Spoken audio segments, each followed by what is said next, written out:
Ivanka Trump was representing our country at the Olympics when this question from NBC's Peter Alexander touched off a media frenzy. Do you believe your father's accusers? I think it's a pretty inappropriate question to ask a daughter if she believes the accusers of her father when he's affirmatively stated that there's no truth to it. I don't think that's a question you would ask many other daughters. I believe my father. I know my father. So I think I have that right as a daughter to believe my father. Message to Ivanka Trump. You work in the White House. You are a presidential advisor. That question is totally fair game. But here's the reason that this rankles at me. It's not just that she has taken a job with a formal title in which she should be able to answer this question. She's taken on this issue. Not just women's issues, but the issue of Me Too and women's accusers, right? It was a rude question, and you know that he never would have asked anybody else that question. And the only reason he asked her is because she's the daughter of Donald Trump. Joining us now in Houston, Kristin Tate, a columnist for The Hill and author of the new book, How Do I Tax Thee? And in New York, Kathy Aru, publisher of Catalina Magazine and a former editor at the Washington Post Magazine. So, Kristin, let's start with NBC. Was there something out of line with an NBC correspondent asking Ivanka Trump to weigh in on the women who've accused the president of either having affairs or sexual harassment? Well, first, Howie, this kind of obnoxious question kind of just illustrates exactly why so many Americans hate the media.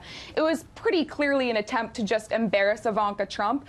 But having said that, this question was fair game. The media does have the right to ask Ivanka tough questions. Ivanka made herself a top government official, and she cannot exempt herself from tough questions about the president just because the president is her father. That's why we have nepotism laws in this country. But I think what is making a lot of conservatives really angry about this is that we rarely see left-leaning figures facing these kinds of questions. When Hillary Clinton was running for president, Bill Clinton's alleged sex crimes and her enabling of them rarely came up, if at all, on the campaign trail. Those were untouchable subjects.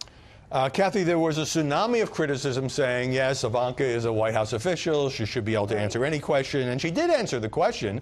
But Kristin says it was an obnoxious question, but not an unfair one. Your take? Right. Well, I actually agree with Kristin. It was a fair question. The media does have the right to ask the question. The media has the right to ask the big questions. And the sad part is that we aren't hearing answers as often as we'd like to anymore. This White House doesn't like to answer questions. But I'm glad the media is still asking the questions and asking the big questions. And Clinton did have lots of questions asked. Chelsea Clinton was asked about her father's behavior back in 2016. So this has been asked of Democrats as well as Republicans. So they're not ruling out Ivanka Trump or the Trumps in any way. The Clintons have faced the same criticism. So the media is doing what it does best. They're asking the questions. You know, Kristin, whether Ivanka answered the question or didn't answer the question, it was all guaranteed to make news, so you can see the temptation there. But, was it asked because she is the president's daughter, not because she was a White House official? If you had the same situation at the Olympics and it had been Kellyanne Conway, would NBC have asked that question, or was it because she happens to be, I mean, that's the reason she's there, the president's daughter? Probably a combination of both. Look, we all know that the media despises the Trump administration.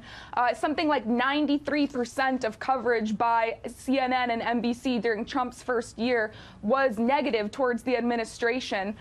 There's so much hypocrisy in the media. Everybody knows it.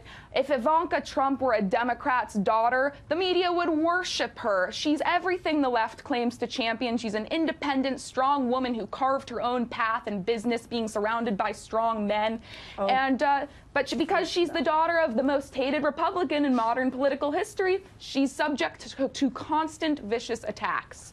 And that makes me wonder, Kathy, because, Ivanka Trump in the past, before her father got into politics, generally got good press for her career in New York. And I wonder whether you think underlying this is a kind of a resentment, and this is Jared Kushner, too, we talked about him earlier in the program, that they just shouldn't be there, that they shouldn't have these jobs, the president's family shouldn't serve. But even if you believe that as a journalist, aren't they entitled to fair coverage? Well, yeah, and they are getting fair coverage. I mean, I think if it was anyone else, if it wasn't Ivanka and Jared, these people probably would have been already kicked out of the White House. So they are getting the coverage. And why would Ivanka Trump have been kicked out of the White House? They're such a distraction. They're truly a distraction. And the fact that she was selling her dresses. You can't get kicked out of the White House for being a distraction, Well, Kathy. on day one, she was selling her dresses on QVC, which no one else has ever done at the Republican convention. She was selling her dresses the next day, telling people to purchase her dresses. No one's ever done that in the history of our politics. Like, here's my father, he's running for president, buy my dress. Literally put out on a tweet the next day. I got to say, this was unethical. You know, I understand questions about Jared Kushner because he's been entangled in the Russia investigation, questions about his business.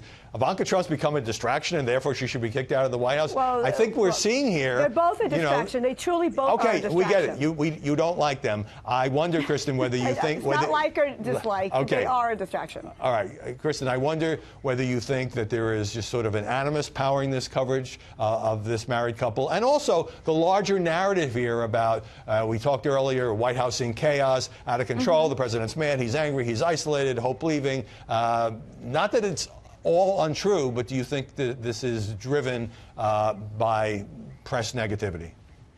Yes, and the media is probably overblowing the amount of chaos in the White House. I will say this, Trump has a bold, brash personality. He tells it like it is, and that probably does cause some conflict in the White House, especially among people who are very used to business as usual in the swamp. But those very same aggressive personality traits are probably why Trump has accomplished so much. I mean, the Heritage Foundation found that Trump accomplished 63% of his agenda goals in his first year. That's amazing. I want to give Kathy the last word on this question of coverage of chaos and the White House being out of control, and whether you think it's a little bit over-dramatized. Well, it's truly chaotic. They would be blind. The media would be blind not to report the obvious, that the White House is chaotic. And then we have this president on Twitter showing how chaotic it actually is. I mean, he's chaotic. The White House is chaotic. It's overflowing. It can't be ignored. So the media has to report on it. They're not overblowing it. They're stating the facts.